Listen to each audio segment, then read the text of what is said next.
সুপ্রিয় শিক্ষার্থীবৃন্দ, আশা করি তোমরা সবাই ভালো আছো। এই ভিডিওটি তৈরি করছি অষ্টম শ্রেণীর শিক্ষার্থীদের বিজ্ঞান অ্যাসাইনমেন্ট নিয়ে। তোমাদের পঞ্চম সপ্তাহের এটি বিজ্ঞান বিষয়ক তৃতীয় অ্যাসাইনমেন্ট। সপ্তম অধ্যায় এবং একাদশ অধ্যায় থেকে তোমাদের এই অ্যাসাইনমেন্টটি দেওয়া হয়েছে। আমরা অ্যাসাইনমেন্টের প্রশ্নগুলো দেখি।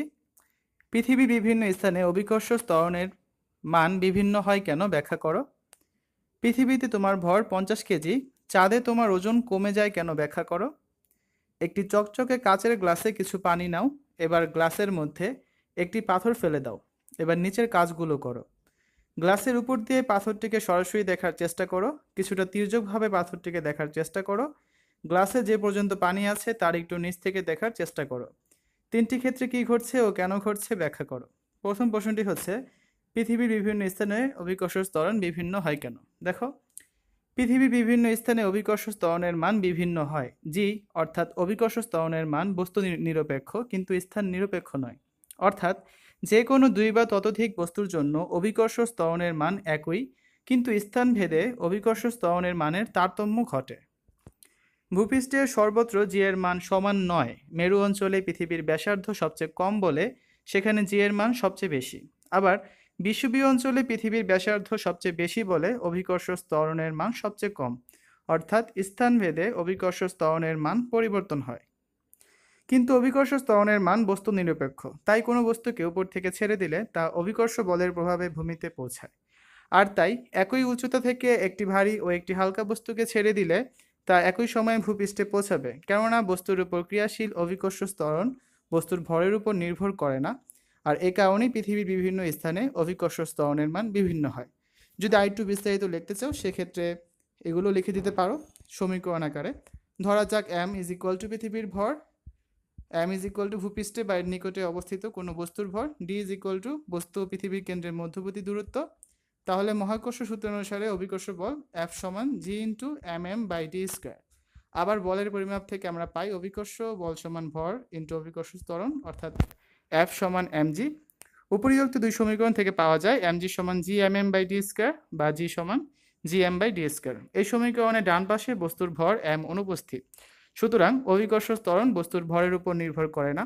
যেহেতু জি এবং পৃথিবীর ভর এম ধ্রুবক, তাই জি এর মান পৃথিবীর কেন্দ্র থেকে বস্তুর দূরত্ব ডি এর উপর নির্ভর করে, সুতরাং জি এর মান বস্তু নিরপেক্ষ হলেও স্থান নিরপেক্ষ নয়। এর অর্থ হলো জি এর মান বিভিন্ন অঞ্চলে বিভিন্ন রকম হয়।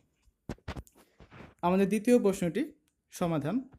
পৃথিবীতে আমার ভর 50 কেজি, কিন্তু চাঁদে গেলে আমার ওজন কমে যাবে, কেননা বস্তুর ভর একটি ধ্রুব রাশি। কিন্তু বস্তুর ওজন অভিকর্ষ ত্বরণ জি এর উপর নির্ভর করে, যে কারণে অভিকর্ষ ত্বরণের পরিবর্তন ঘটে, সে কারণে বস্তুর ওজনও পরিবর্তিত হয়।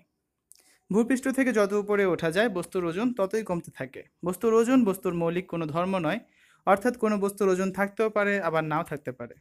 পৃথিবীর কেন্দ্রে অভিকর্ষ ত্বরণ শূন্য, তাই সেখানে বস্তুর ওজনও শূন্য।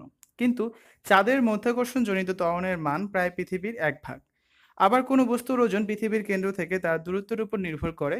যদি দূরত্ব বাড়ানো হয় তাহলে তার উপর পৃথিবীর আকর্ষণও কমে যায়, ফলে বস্তুর ওজন হ্রাস পায়। আমরা জানি ওজন সমান ভর পূরণ অভিকর্ষ ত্বরণ, অর্থাৎ অভিকর্ষ ত্বরণ এর পরিবর্তন হলেই আমার ওজন পরিবর্তন হয়ে যাবে।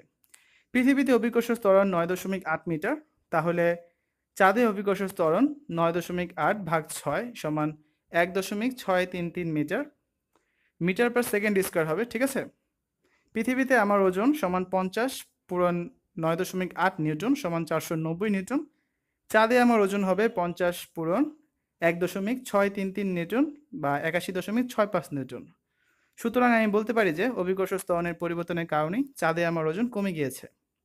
গ নম্বর প্রশ্নের উত্তরটি দেখো, একটি চকচকে কাচের গ্লাসে কিছু পানি নিতে হবে। এবার গ্লাসের মধ্যে একটি পাথর ফেলে দিতে হবে। প্রশ্নে উল্লেখিত পর্যবেক্ষণগুলো করলে নিম্নোক্ত ফলাফল আসবে। প্রথমটি হচ্ছে, স্বচ্ছ পানিতে উপর থেকে গ্লাসের নিচে তাকালে আলোর প্রতিসরণের কারণে গ্লাসের নিচে থাকা পাথরটিকে কাছে এবং কিছুটা উপরে মনে হয়, তখন পাথরের সত্যিকারের আয়তন থেকে একে অনেক বড় মনে হয়। আলো যখন এক স্বচ্ছ মাধ্যম থেকে অন্য স্বচ্ছ মাধ্যমে প্রবেশ করে তখন মাধ্যমের ঘনত্বের কারণে এরূপ পরিবর্তন হয় এবং খানিকটা উপরে ও মোটা দেখায়। দ্বিতীয়টি হচ্ছে, গ্লাসটিকে যদি তির্যকভাবে দেখা যায় সেক্ষেত্রে পাথরটিকে কাছে ও উপরে মনে হবে। আলোর প্রতিসরণের কারণে এরূপ ঘটে। পানি থেকে বায়ু দিয়ে চোখে আসলে আলোর প্রতিসরণ অনুসারে পাথরটি মোটা ও কিছুটা উপরে মনে হয়। তিন নম্বরটি হচ্ছে গ্লাসে যে পর্যন্ত পানি আছে তার একটু নিচ থেকে দেখলে কোনো পরিবর্তন হবে না। পাথরটি আগে যেমন ছিল ঠিক তেমনই থাকবে, অর্থাৎ পাথরটি একই আকৃতির থাকবে, কারণ নিচ থেকে দেখলে আলোর প্রতিসরণের নীতি কাজ করবে না, আর এই কারণে পাথরের আকৃতি একই থাকবে। তো এই ছিল নমুনা প্রশ্নের উত্তরগুলো। তোমরা চাইলে লিখতে পারো।